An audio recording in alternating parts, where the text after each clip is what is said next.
Dan saya juga pernah baca artikel nih, Indonesia itu merupakan peringkat kedua setelah Cina itu sebagai penyumbang sampah terbesar di dunia.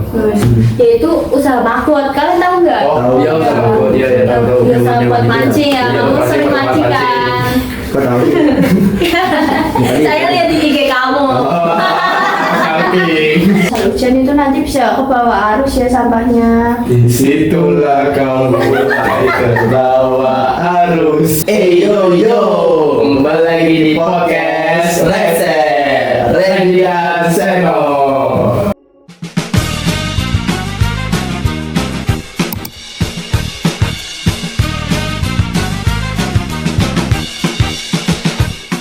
Nah, kali ini kita kedatangan bintang tamu yang sangat spesial nih, Ren. Apa yang bisa dari bintang tamu kita nih, No? Ya, yang lebih spesial itu karena bintang tamu kita hari ini merupakan siswi dari SMA Negeri 1 Pemalang, Ren. Wah, SMA Negeri 1 Pemalang ya, No?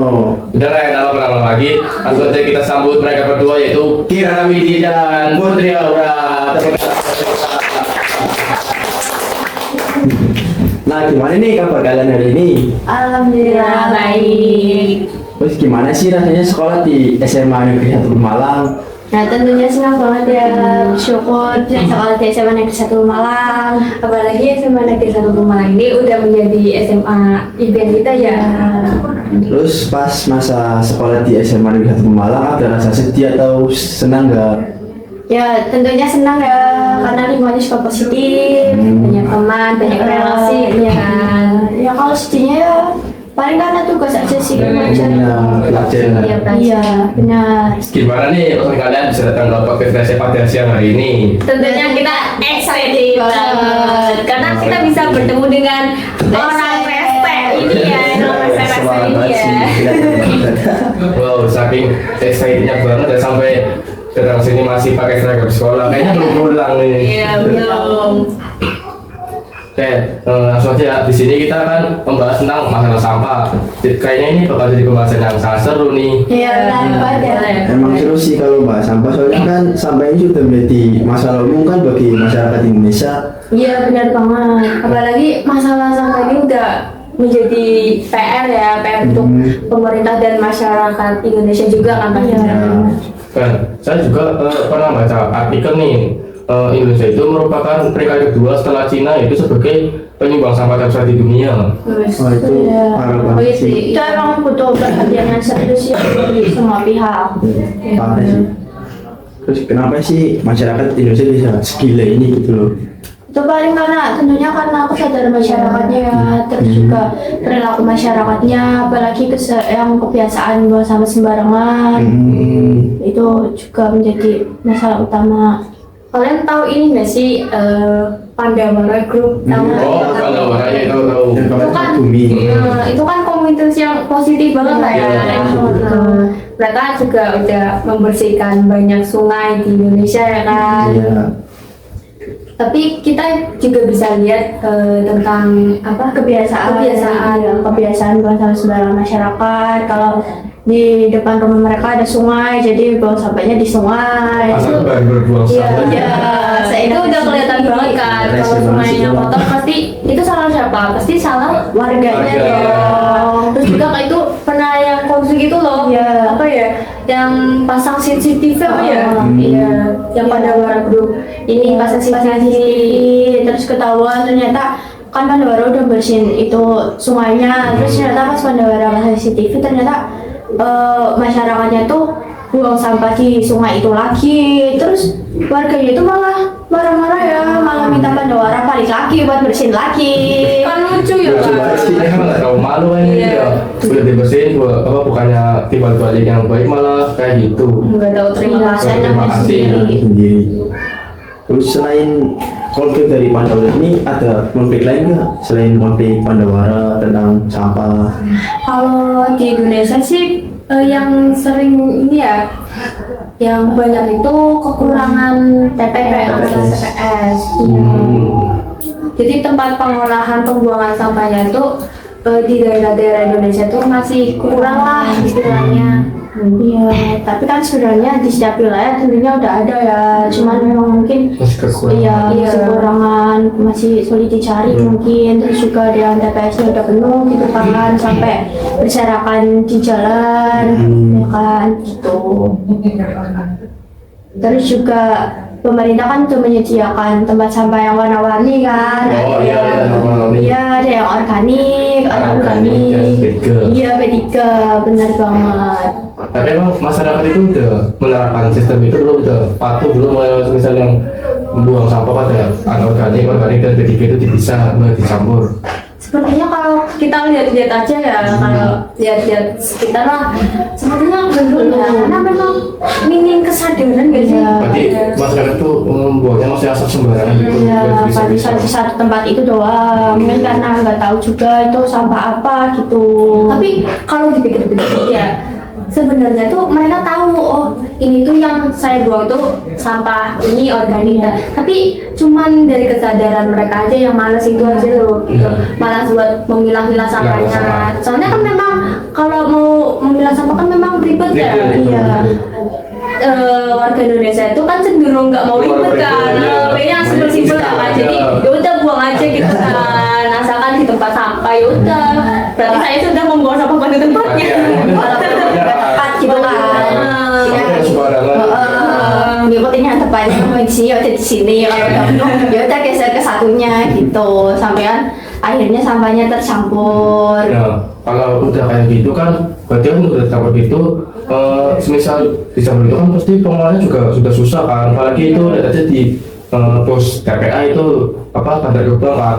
Kalau semisal dari lingkungan masyarakat sekitar sendiri aja udah buang sampah sembarangan, gak dipilih-pilih atau gak diolah, pasti di sana juga pengolahannya juga susah tuh. Uang dari lingkungan sekitar aja udah tercampur. Berarti juga banyak penolakan dari TPA-nya sendiri. Iya benar banget, itu udah gede banget sih, itu tinggi banget itu saat tumpukan sampahnya. Kalau di sana. dibiarin bisa setinggi gunung itu. Iya benar. Sebenarnya kalau diolah juga nggak bakal setinggi itu kan ya. Karena udah tercampur dari awal nggak diolah terus akhirnya tercampur, jadi kan makin sulit untuk diolah gitu kan. Nah itu kan udah tinggi banget ya, Iya. nah itu Bantar Gebang kan. Nah tapi yang bikin apa ya, mind blowing lah istilahnya. Iya. Itu tuh ternyata banyak loh perusahaan-perusahaan di Indonesia yang memproduksi kayak bener-bener dari karet gitu loh, kayak kursi karet itu lain sebagainya. Oh, iya. Itu tuh ternyata mereka itu import sampah plastik dari luar negeri itu kan. Ya kan kita tahu sendiri lah ya, kalau di luar negeri itu udah banyak kayak sistem banyak sistem buat memilah-milah sampahnya juga.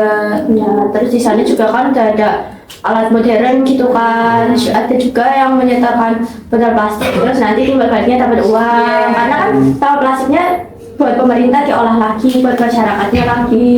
Terus juga kesadaran mereka juga lebih tinggi Iya. nggak sih daripada kesadaran warga Indonesia juga.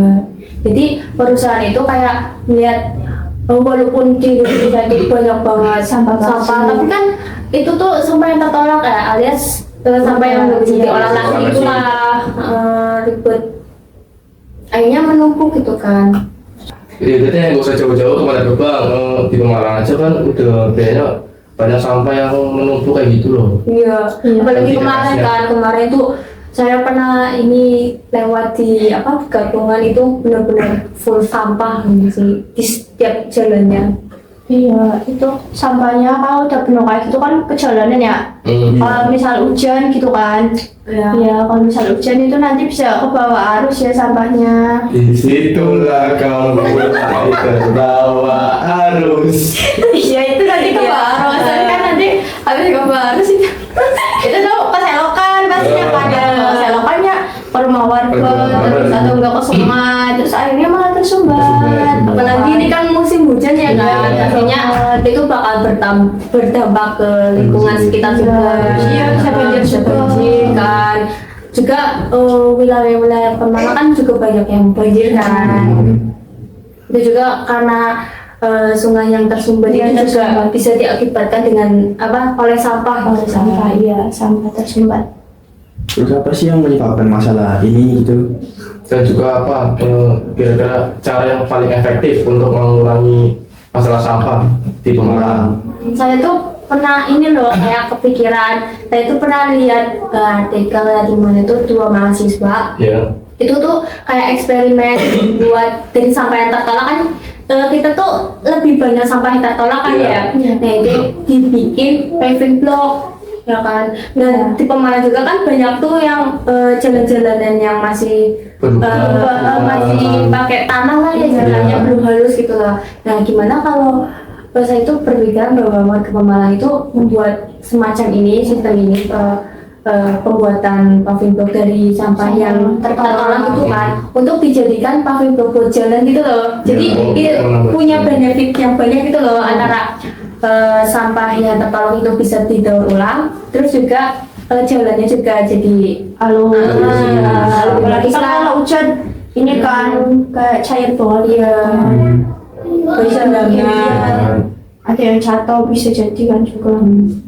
Sebenarnya di Pemalang itu ada salah satu sistem yang memang udah bagus, tapi minusnya itu belum apa ya istilahnya, belum merata ke seluruh desa gitu loh. Jadi itu ada desa yang udah menerapin yang namanya bank sampah. Nah, bank sampah itu tuh kayak jadi kita tuh men-store. Nah, di sana tuh akan diproses di mana organik dan anorganik. Nah, jadi ya mengurangi sampah yang tertolak itulah ya. Nah, itu tuh sebenarnya memang udah bagus, tapi kurang terrelasikan ke semua desa aja. Daerah masih belum merata ya berarti. Terus juga kan dalam bank sampah tersebut kan pasti ada organik dan anorganik. Iya. Nah, yang organik itu kan pasti apa sih? Paling sampah-sampah kayak kulit, sisa makanan, kulit, buah. Itu tuh sebenarnya bisa buat ini usaha juga, yaitu usaha maggot. Kalian tahu nggak? Oh, iya, tahu. Iya, tahu. Biasa buat mancing ya. Iya, Kamu buat sering mancing, mancing buat kan? Kok tahu? Saya lihat di IG kamu. Marketing. Berdasarkan doang. Nah, itu kan buat mancing juga bisa, terus buat pakan burung juga bisa, pakan ternak. Itu kan bisa jadi cuan kan ya, Iya. buat perekonomian daerah sekitar juga kan bisa. Iya, Nah, itu menambah juga penghasilan. bisa menambah penghasilan juga. Terus yang anorganik itu kan paling apa sih?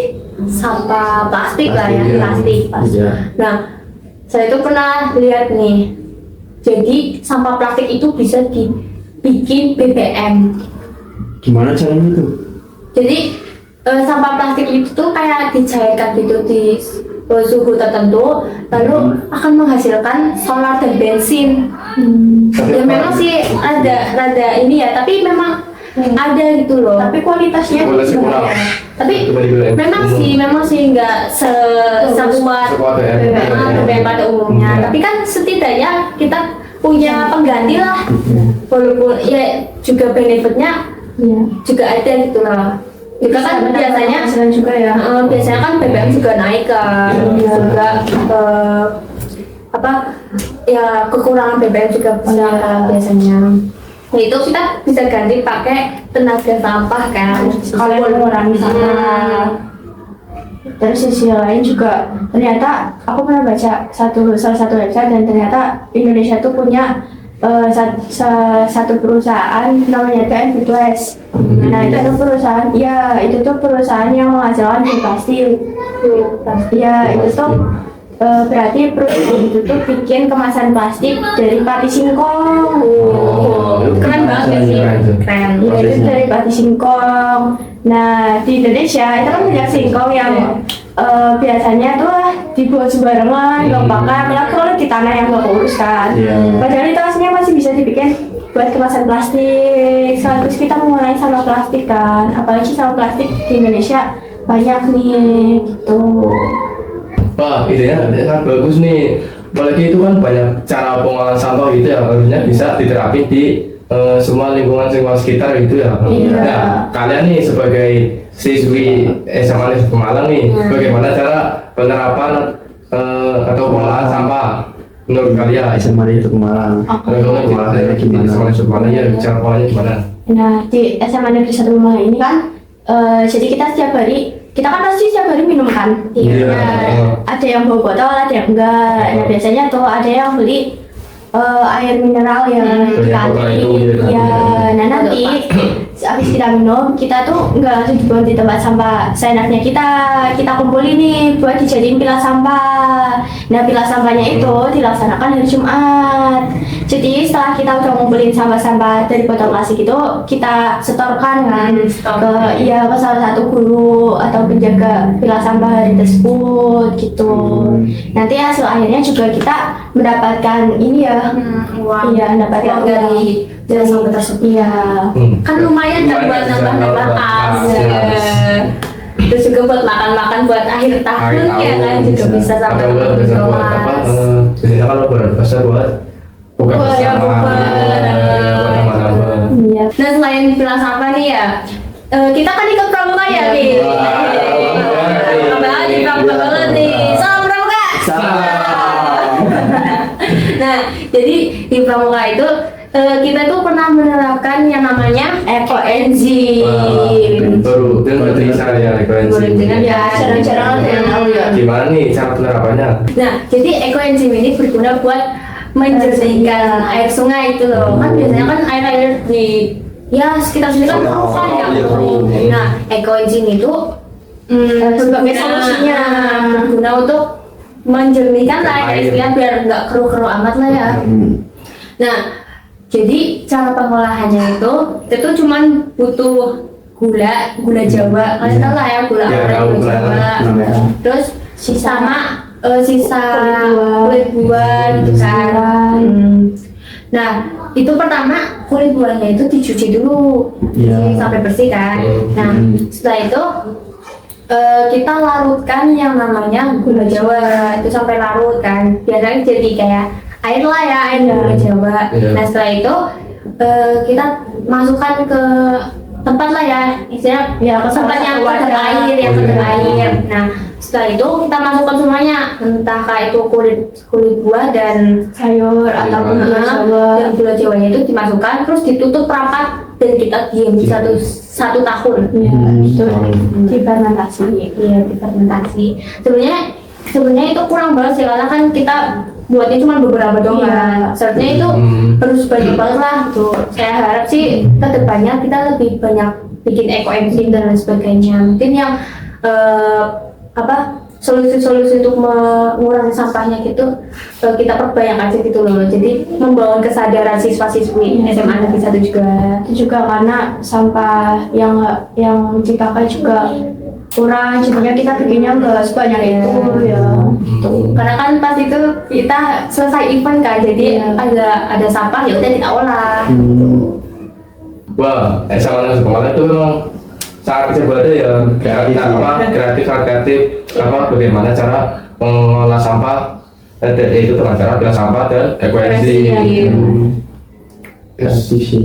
Terima kasih ya buat kalian sudah mau Datang ke podcast kami dan juga udah mau berbagi ilmu kepada kami tentang apalagi yang ekoenzim nih, kami juga belum tahu nih tentang kayak gitu.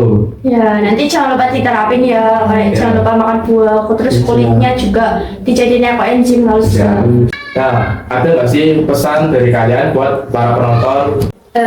Jadi pesan dari saya, ini kan musim hujan, kalian jangan lupa untuk menjaga diri kalian sendiri ya, imunitas diri kalian sendiri. Jangan lupa banyak-banyakin makan yang bernutrisi. Dan juga bagi yang suka makan dan sebagainya, sampahnya dibuang di tempat sampah. Dan jangan lupa juga untuk pilah sampah ya. Ya, rajin-rajin dan carilah edukasi tentang sampah karena sampah kita udah banyak banget teman-teman. Bisa ayo kurangi sampah. Ayo, Kalau sampah. belanja ke pasar jangan cuman bawa uang doang. Bawalah apa namanya? Ini tas keranjang, tas tote bag buat naro. Terus kalau bisa juga bawa wadah yang di kulkas tuh. Jadi kalau pulang langsung masukin ke kulkas udah tinggal tidur gitu aja. Pintar-pintar ngolah sampah. Terus juga bagi kalian yang udah tahu cara mengolah ya, jangan lupa diterapin, jangan cuma disimpan dan tidak diterapin ya kalian. Saya tahu kalian tuh mager ya, kaum Indonesia tuh pasti mager dalam apapun ya, pinginnya tuh yang simpel ya kan, bener nggak? Ya, Bener nggak? ya. Nah, Tapi kalian harus sadar ya guys, itu Bantar Gebang udah kayak gitu. Kalian mau apa lagi gitu kan? Ya, jangan kebanyakan mager ya. Aktivitas fisik itu sangat penting. Baik, terima kasih. Itu sangat bermanfaat bagi para penonton dan juga diri kita sendiri. Nah, sebelum kita tutup, kita ada kata-kata hari ini nih. Nah, apa tuh kata-katanya?